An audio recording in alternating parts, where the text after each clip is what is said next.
What if I told you that you can create one button component in Figma and use it as 7 different buttons automatically? And if we add another variant to the component, we can create 14 different types of buttons from the same button. And if we add another variant, you get the point. This is done by a concept called component props, which is a must-have skill in Figma, and you can impress interviewers with this skill when you are trying to land a job as a UI designer. Let's see how we can do this. But before we dive into it, to learn about secret tips and tricks in these design tools, make sure to subscribe to my channel and become a pro designer. Let's start. Start by adding a text of font size 18 pixels, just like this. Right click on it and select Add Auto Layout. Give it some padding just so it looks nice. This is an auto layout now, so we can adjust it to left and center aligned like this so that everything is aligned perfectly. Next step, add a few icons from Feather Icons plugin. Just like that. After we have added the icons, select each icon and make it a component like this. Select each component one by one and hit this button to make it a component. Now, while holding Alt key on Windows or Options key on Mac, drag and drop this inside our auto layout. Change the size of the icon to 18 pixel height and width. Drag another icon after the text and change its width and height to 18 pixels as well. And for the third icon, we will use this chevron down and put it at the end and change the width and height to 18 pixels. Now select the first icon and text and the third icon, right click and add to auto layout. Now with this auto layout selected, select the down icon and right click and add it to auto layout once again. Beautiful. Now select the whole frame and add a fill color and a border radius. Select the frame again and make it a component. Let's name it primary button. Now listen carefully. Select the inner frame that we created, and here you see a fixed 10 pixels padding between them. Select this icon over here and type auto. Now let's test instance of this component. Just drag a copy of this component to make an instance. Increase its width. See, the down icon is not moving. Let's fix this. Go to main component and select the inner auto layout we created earlier and change this fixed width to fill container. This will automatically add space between down icon and other items in the button.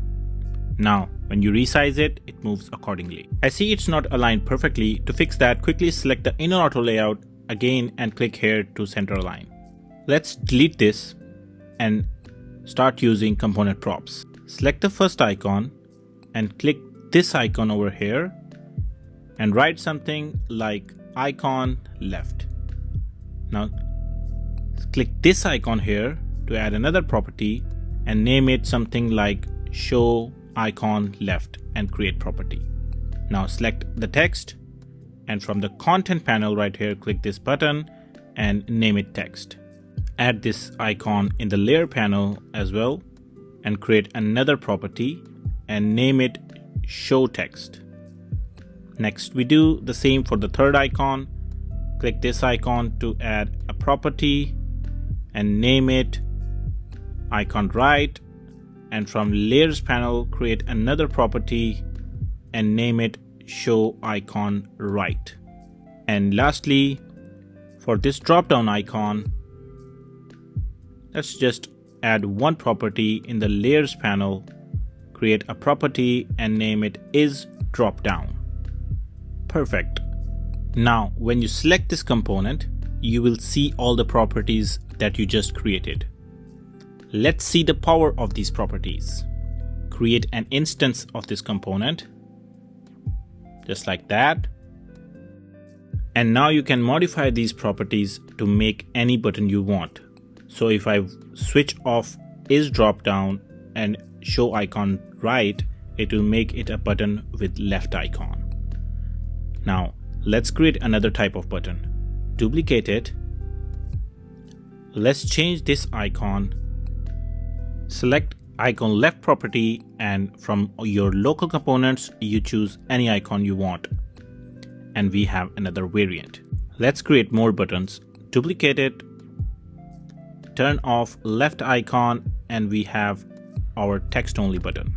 The size of this button is smaller, so select parent component and change it from hug contents to fixed height. And now the button height is same. Let's duplicate it again and turn on right icon to make another kind of button. That's it. Duplicate it again, and this time change the icon to something like arrow right. Duplicate it once more. Hide the right icon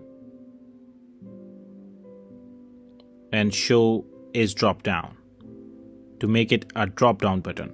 If you think that's all, you are wrong.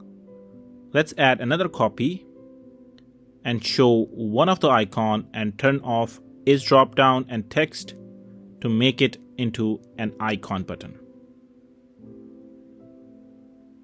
Just like that. Now this doesn't look right, so let's select the icon inside, just like that, and change it from fixed height to hug contents, and boom, it's fixed.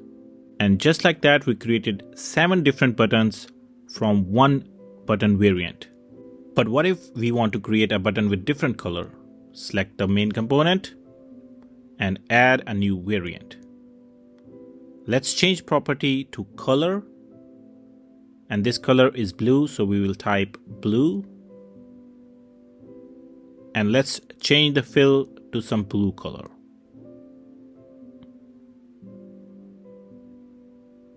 Yeah, that's about it. Now when we duplicate this button, you will see color property here as well. Let's change it to blue, and we can do this for all other types of buttons as well, just like that.